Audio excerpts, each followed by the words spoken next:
प्रिय विद्यार्थियों, मैं डॉक्टर बी.एल. बैरवा आज आपके सामने मैथिली शरण गद्य के द्वारा रचित यशोधरा नामक प्रसिद्ध रचना के महत्वपूर्ण पदों की व्याख्या लेकर प्रस्तुत हूँ।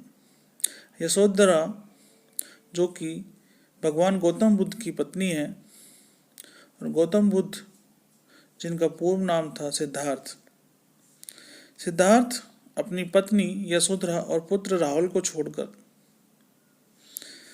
वन में तप करने के लिए, सिद्धि पाने के लिए चले जाते हैं। तो उसके उपरांत विरह व्यथित यशोधरा की मार्मिक पीड़ा का चित्रण इस ग्रंथ में किया गया है और यशोधरा के चरित्र का उज्जवल पक्ष हमारे सामने रखा है। व्याख्या देखते हैं। सखी वे मुझसे कहकर जाते, कह तो क्या मुझको वे अपनी पथबाधा ही पाते।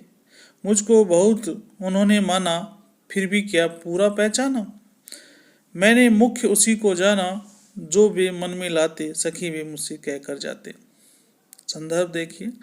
प्रस्तुत पद्यांश हमारी पाठ्य पुस्तक में संकलित यशोधरा नामक कविता से लिया गया है।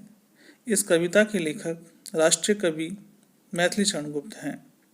प्रसंग देखिए।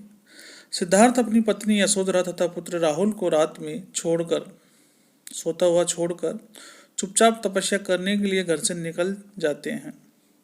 सिद्धार्थ यानी भगवान बुद्ध। सिद्धार्थ का इस प्रकार चले जाना यशोधरा को बहुत पीड़ा देता है और अपने इसी पीड़ा को रेखांकित करते हुए यशोधरा अपनी सहेली को कह रही है कि सखी वे मुझसे कहकर जाते। यशोधरा कहती है, हे सखी, मेरे पति तपस्या में सफलता पाने के लिए मुझे छोड़कर चले गए हैं।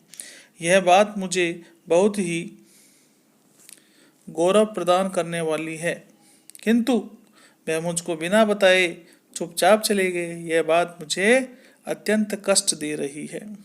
वे अपनी पथबाधा ही पाते, मुझको बहुत उन्होंने माना। यह बात मुझे बहुत कष्ट दे रही है कि हे सखी, वे मुझे बताकर जाते तो मुझे कष्ट नहीं होता। तू बता कि उन्होंने आज तक सिद्धि पर जाने से पहले मुझे बहुत कुछ माना है, पूरी तरह पहचान नहीं पाए वे मुझे। मैंने कभी भी उनकी उपेक्षा नहीं की। जो बात उनको ठीक लगती थी, मैंने सदैव उसको ही अपनाया तथा महत्वपूर्ण माना, परंतु वह मुझको बिना बताए ही चले गए। यदि वे मुझसे कहकर जाते तो मुझे इतनी पीड़ा नहीं होती। यशोधरा कहती है कि हे सखी, यदि वे मुझे बताकर जाते तो मुझे इतना कष्ट नहीं होता। अब तू बता दे कि वे मुझको बता देते तो क्या मैं उनको सिद्धि पर जाने से रोकती? नहीं रोकती, क्योंकि मैं उन्हें सच्चा प्रेम करती हूँ तथा सदैव मैंने अपने पति धर्म को निभाया है। मैंने कभी भी अपने पति धर्म की उपेक्षा नहीं की, अपने पति की उपेक्षा नहीं की। फिर भी न जाने क्यों, किस आशंका के तहत उन्होंने मुझे नहीं बताया और वे मुझे सोता हुआ छोड़कर चुपचाप चले गए। प्रस्तुत पद्यांश के विशेषताओं को हम देखें तो नंबर 1, लेखक ने यशोधरा की मार्मिक विरह व्यथा का चित्रण किया है। यशोधरा सिद्धार्थ से अटूट प्रेम करती है। अनुप्रास और पुनरुक्ति प्रकाश अलंकार है। गीति काव्य शैली का प्रयोग किया है। भाषा सरल एवं खड़ी बोली है। जाए सिद्धि पाए वे सुख से, दुखी न हो इस जन के दुख से। उपालंब यानी उलाहना, मैं किस मुख से आज अधिक वे भाते। सखी वे मुझसे कहकर जाते, गए लौट भी वे आवेंगे। कुछ अपूर्व अनुपम लावेंगे, रोते प्राण उन्हें पावेंगे। पर क्या गाते गाते सखी वे मुझसे कहकर जाते। वही संदर्भ और प्रसंग पूर्वानुसार लिखना है। व्याख्या देखिए। यशोधरा कहती है कि हे सखी, मेरे पति चले गए। मैं उनको नहीं रोकूंगी। वे जहाँ भी रहें सिद्धि को प्राप्त करें और सुख से रहें।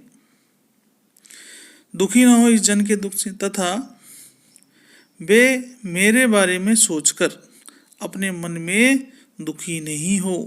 मैं उन्हें कोई उलाहना नहीं दे रही। मुझे तो आज वह पहले से भी अधिक प्रिय लगते हैं। अच्छा होता वे मुझसे कहकर जाते। वह चले गए तो कोई बात नहीं, किंतु मुझे पूर्ण विश्वास है कि वे एक दिन पुनः वापस लौटेंगे, आएंगे।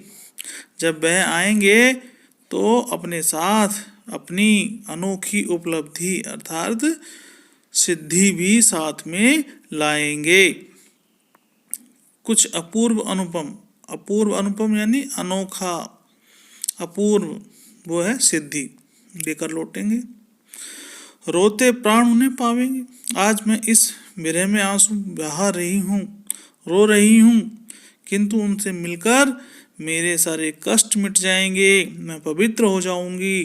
तब मैं गीत गा गा कर उनका स्वागत सत्कार करूंगी। हे सखी, वे मुझसे कहकर जाते तो मुझे इतना दुख नहीं होता। पुनः देखिए एक बार, जाए कोई बात नहीं, सिद्धि के लिए चले गए हैं, जिस कर्म के लिए वो मुझे छोड़कर गए हैं उस कर्म को करें, सिद्धि को प्राप्त करें और सुख से रहें। दुखी नहीं हो इस जन के दुख से, इस जन यानी यशोधरा के दुख से वो दुखी नहीं हो। उपालम यानी उलाहना, मैं किसी भी प्रकार का अपने मुख से, अपने मन क्रम वचन से उन्हें उलाहना नहीं दे रही हूँ। वे मुझे अधिक बातें यानी अच्छे लगते हैं पहले से भी। सखी, वे मुझसे कहकर जाते तो अच्छा रहता, मुझे इतनी पीड़ा नहीं होती। गए कोई बात नहीं, सिद्धि पाने के लिए चले गए हैं, मुझे विश्वास है वह लौट कर आएंगे, कुछ अपूर्व अनुपम लाएंगे। अपूर्व अनुपम यानी सिद्धि लेकर लौटेंगे। रोते प्राण, मैं उनके अभाव में, उनकी विरह में रोती रहती हूँ, तो रोते हुए प्राण उन्हें जब अपने सामने देखेंगे तो रोते रोते, गाते गाते, उनका आदर सत्कार करते करते मैं उनका स्वागत करूंगी। बस एक ही पीड़ा है कि अगर वे मुझसे कहकर जाते थे इतना कष्ट मुझे नहीं होता। इस पद्यांश में मैथिली शरण गुप्त ने साकेत की तरह एक ऐसे पात्र, स्त्री पात्र जो कि इतिहास की दृष्टि से उपेक्षित है, उसके चरित्र के उज्जवल पक्ष को हम पाठकों के सम्मुख प्रस्तुत किया है। यशोधरा अपने प्रियतम सिद्धार्थ यानी महात्मा बुद्ध से अटूट प्रेम करती है। पवित्र और निश्चल प्रेम उनकी पवित्रता को सिद्ध करता है। लेखक ने सिद्धि प्राप्त करने के बाद ही गौतम बुद्ध बने सिद्धार्थ की पत्नी की विरह पीड़ा का यहाँ बड़ा ही सटीक और मार्मिक चित्रण इस पद्यांश में प्रस्तुत किया है। भाषा शुद्ध खड़ी बोली हिंदी है तथा गीति काव्य शैली का प्रयोग लेखक ने किया है। यशोधरा की विरह व्यथा का मार्मिक चित्रण प्रस्तुत किया है एवं यशोधरा की अपने पति के प्रति कर्तव्य परायणता भी दिखाई देती है।